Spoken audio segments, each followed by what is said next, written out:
Paul McCartney isn't just one of the greatest living musicians. He's the guy at the center of some of the wildest stories music legends still talk about. There was also the theory that you attracted more girls. I think Paul used to get them all with his...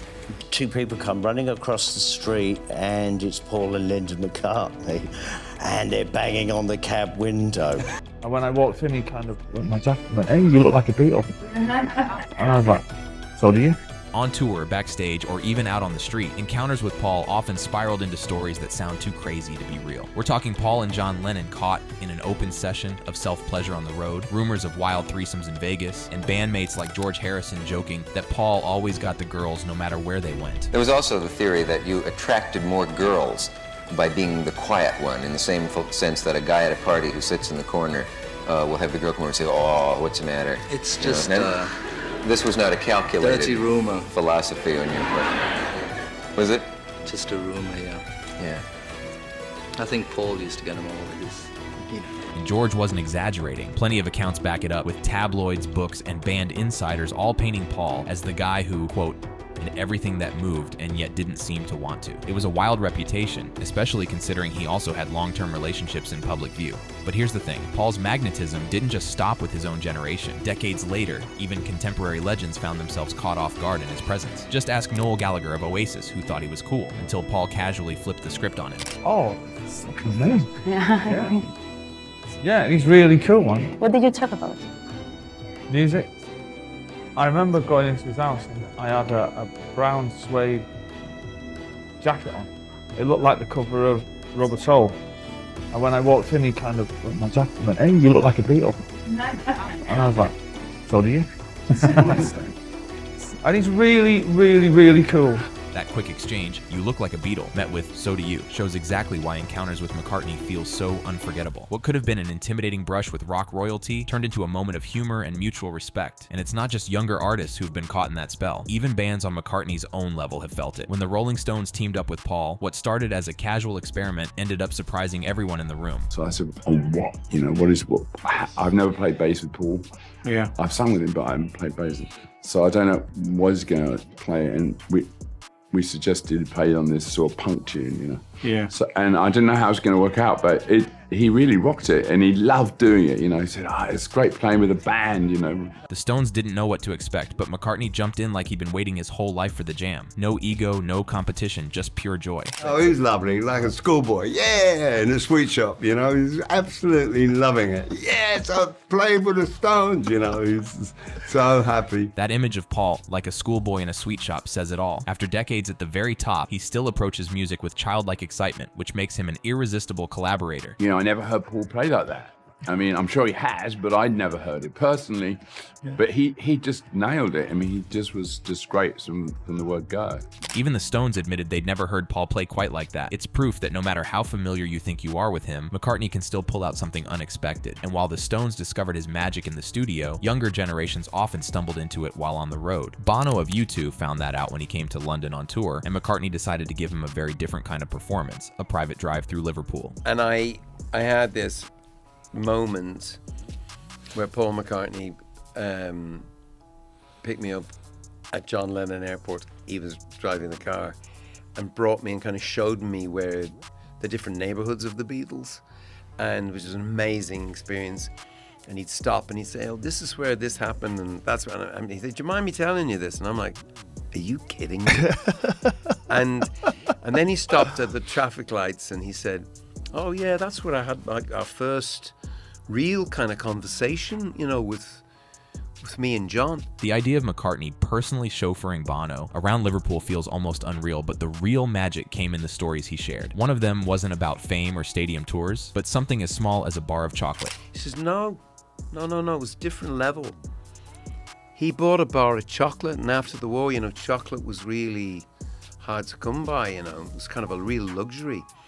And he bought the bar of chocolate, and he didn't give me a square. He broke it, Cadbury's milk chocolate, broke it in half. And I said, "Oh, so you're into sharing too?" He said, "Yeah." And he said, "I don't know why I'm telling you that." And he drove on, and I just thought, "Oh, I know why you're telling me that." that moment became a metaphor. To Bono, it showed how Lennon and McCartney's legendary partnership started with something as simple as learning to share. Greatest collaboration, not just in music, in the history of music, maybe the greatest collaboration in the history of culture started with half. Wow. They shared, they gave it.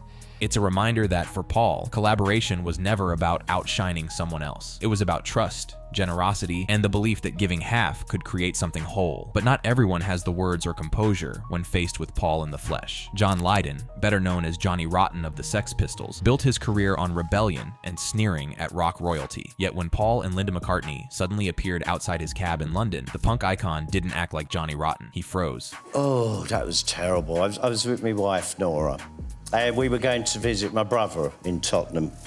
And we had to go through past Harrods, and two people come running across the street, and it's Paul and Linda McCartney, and they're banging on the cab window. I put the lock down and I could not cope with it. It was too much. This is, a famous person. The irony here is almost too good. Johnny Rotten, and for anybody who doesn't know, that man was chaos personified. If you think Paul having threesomes or engaging in self-pleasure with his bandmates was wild, then Johnny took crazy and made it a lifestyle. During his prime with the Sex Pistols, he actually encouraged fans to spit on him during shows. Disgusting, absolutely. But it became part of the punk ritual. He picked fights in pubs, threw drinks just for the spectacle, and tore into journalists with rants designed to shock. And yet, this same man who terrified the music establishment, who built his image on sneering defiance, found himself locking his cab doors to avoid Paul McCartney. That vulnerability, that sudden shyness says it all. Listen, my shyness took over. But you just sped off in your cab, leaving the world's #1 music superstar. Yeah, with the standing there. With the cab driver going, bleeding hell, I've seen it all now. The cab driver's reaction makes the whole thing even more absurd. Imagine watching punk rock's most notorious troublemaker, the guy who built his career on shocking audiences, suddenly too shy to talk to Paul McCartney. And not every story ends in retreat. Some turn into moments of pure musical chaos. Dave Grohl, for instance, tells a story that starts with a quiet family dinner and ends with McCartney taking over his house like it was Madison Square Garden. We have wine, pizza, and we're hanging out, and it was time for Paul to go. Paul and Nancy were leaving, and there's a piano in the corner of the room, and he just can't help himself, So he sits down at the piano, and he starts playing Lady Madonna in my fucking house. And my mind is blown. I can't believe this is happening. This is like the most full circle, crazy moment of my entire life. The pure joy and disbelief in Grohl's voice captures the magic of these spontaneous moments. When someone like Paul McCartney decides to start playing in your living room, it instantly transforms a casual evening into a story you'll retell for the rest of your life. But it didn't stop there. My daughter Harper, who I think was 5 at the time, is watching Paul McCartney on the piano, and she goes to the kitchen, she gets a coffee cup, she puts some spare change in it, and puts it on top of the piano like it's a tip jar. And I thought, she's a Grohl. The innocence of a 5-year-old treating McCartney like a street performer is hilarious. But what came? She'd never taken a lesson to play any instrument at that point, and she sat down and she watched his hands. They sat together, and he was showing her what to play. And they wrote a song together. Next made it legendary. The image of Paul McCartney patiently teaching Grohl's daughter her first piano lesson is almost too heartwarming to believe. A Beatle sitting in your house co-writing a song with your 5-year-old. That's the kind of story that belongs in music folklore. And then comes the punchline. The next morning I woke up and I went to the kitchen and I was making breakfast, and I heard her playing the song that they had written the night before. And I came around the corner and she looked at me as she was playing the piano. She realized I was watching, and she never played the piano again. Oh, for God's sake. And then she's like, I want to be a drummer. One of history's greatest songwriters gives your child her very first piano lesson, and by the next morning, she quits for good. You couldn't invent a story that wild if you tried. And while Grohl's memory shows the spontaneous, almost mystical side of McCartney, Billy Joel's tale highlights something else entirely, the sheer panic musicians feel when they're desperate not to offend him. It all began when Paul decided to drop by Joel's place while on the road. And I open the fridge, and I look in the fridge, and there's some cold cuts. That's not good enough. There's, well, no, it's not that. I mean, he's not a meat guy. He does, and he's like the anti-meat person of all time. Right. And I'm looking at my fridge, and I'm seeing, like turkey breast and, cold beef or something. And it's starting to look like Jeffrey Dahmer's refrigerator. Right. If you don't know, Paul is strictly vegetarian, and Joel was genuinely terrified of offending McCartney's famously anti-meat sensibilities. His solution? A full-on meat-hiding operation. So I decide I'm going to take all the meat out of the refrigerator and put it somewhere else. Right. Literally, I was going to hide the salami. So I go through the fridge, and I'm pulling out this, pulling out that, and I'm hiding it in drawers. Really? The mental image of Billy Joel frantically stashing salami and turkey breast in random drawers around his house is pure comedy. It's one of those only McCartney stories, proof that even fellow music legends will go to ridiculous lengths just to make sure Paul feels comfortable. But the upshot of this story is he leaves, and I'm like thrilled, and I'm calling everybody up. Yeah, Paul was at the house, we were hanging out, man, we're talking music. And then like a few days go by, and I'm walking around my house like, what's that smell? What is that? It was like dead chicken that's been sitting in a drawer in a hot pantry for 5 days. Joel hid the meat so well, he forgot where he put it. Days later, he was left hunting down the stench of what turned out to be a rotting chicken breast in his pantry, all in the name of impressing Paul McCartney. But not all of Paul's funniest stories come from planned visits. Sometimes the best ones happen completely by accident. Just ask Larry King, who found himself in a surreal mix-up right before one of McCartney's concerts. He's singing in Vegas at the MGM Grand, 19,000 people out. So he says, come see me before the show, because after the show there'll be a mob scene there. So I go in before the show, and we walk on the stage together, the curtains close, and we're talking. The band is there, and suddenly a voice off stage says, you're on, Paul. So I said, he says, okay, go through the curtain and just walk down where you're sitting. I said, like the front center. The casual way McCartney waved King through the curtain shows just how comfortable he is with improvisation. But what happened next? Comedy gold. As I opened the curtain, the lighting guy thought it was McCartney, which is the way they opened. So the curtain opens and the light's on me. The audience start to yell, Larry, Larry.